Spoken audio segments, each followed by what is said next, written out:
Hey, what's going on, guys? Coach Seth here, Superior Athlete. So in today's video, we're going to be talking about reactive agility. And I'm basically just going to show you some of my favorite reactive agility drills.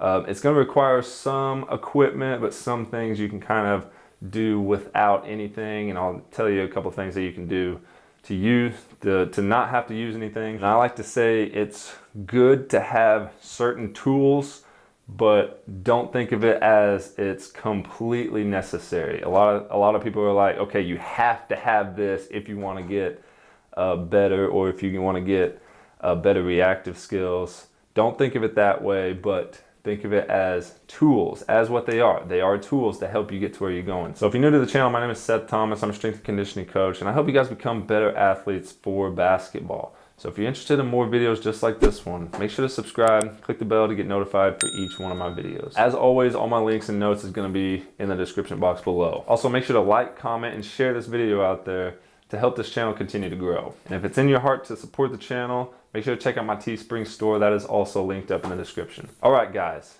Reactive agility. I'm going to be going over some of my favorite drills for reactive agility. Some of these are going to require certain tools. Some of these are going to require a buddy.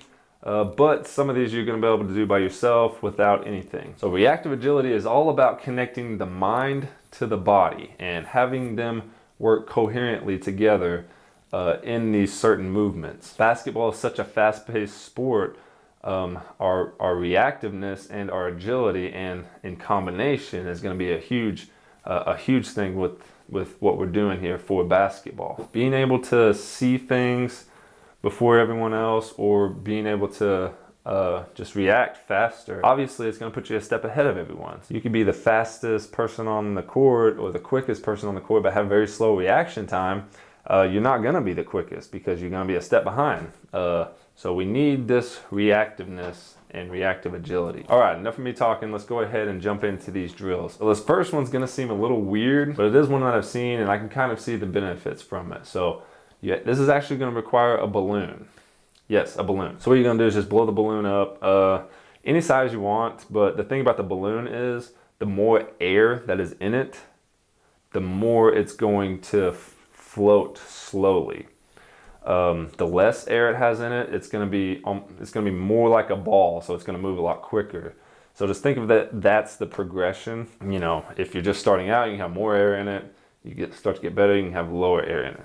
But what we're going to do is just tap the ball up and then just do a certain exercise and then keep the ball from hitting the ground. So to start off with, you can just do squats. So tap and then squat, tap, squat. But the thing about this one is you can kind of get creative on your own. You maybe do a burpee in between, or if you want to add some more explosiveness to it, you lunge jumps in between each tap. And this is going to place your focus on both things at the same time while reacting to keep that balloon off the ground. So this next one is going to require an agility ball. It's just a little ball that has ridges basically on it. So it's very hard to predict where this ball is going to go. Now, if you don't have one of these, you can use a tennis ball. Obviously, it's not going to be as reactiveness without those ridges in the ball, but you can just work with what you have. So like I said, you can use that tennis ball, and that will work pretty good as well. So we're always going to start off from the bottom and just work our way up. We're going to keep it pretty simple. We're going to just stay stationary. To make this more challenging, you can have someone else throw the ball to the wall. But if you don't have a buddy, or you want to just be by yourself, you can toss the ball to the wall, and you're just going to toss it. Doesn't matter which hand you toss it with, but you're just going to catch with both hands.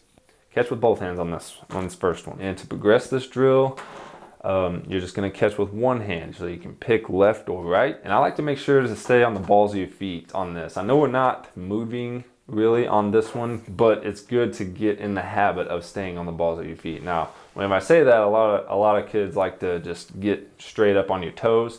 We're not on our toes, we're on the balls of our feet. And a lot of times what that means is not necessarily our heels are off the ground. We can still be on the ground right here. We can still have our heels on the ground.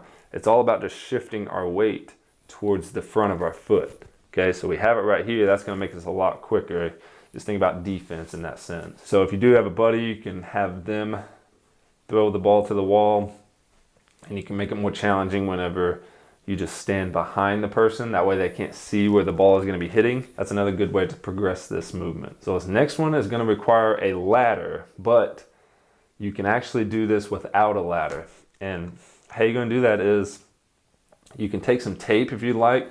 And I know it's going to take a lot to actually make a ladder. And you can do that if you want. You can make a ladder just with the tape, or let's say you're on concrete and you have some chalk. You can draw it out with some chalk, but you don't have to actually make the ladder. What you can do is just do a line. You can just do a straight line and just work from that. It's not going to be as visually workable, but you can get it done with just a line. And if you just want to use an imaginary line, that'll work as well. So you can keep these pretty simple here. There's a lot of different ways you can do this. You can go laterally, but for this, I just go high knees straight forward, and I like to just walk it out first, just to kind of get the feel of it. So walk it out, get the high knees up, and I always like to get the arms in it as well. Even if we're going slow, we're just developing that habit and that sprinting motion. And what you're going to do with this is just spell a word, and all you got to do is each letter is going to be each square. So if you're doing 1 foot and 1, high knees forward, you just do one letter for each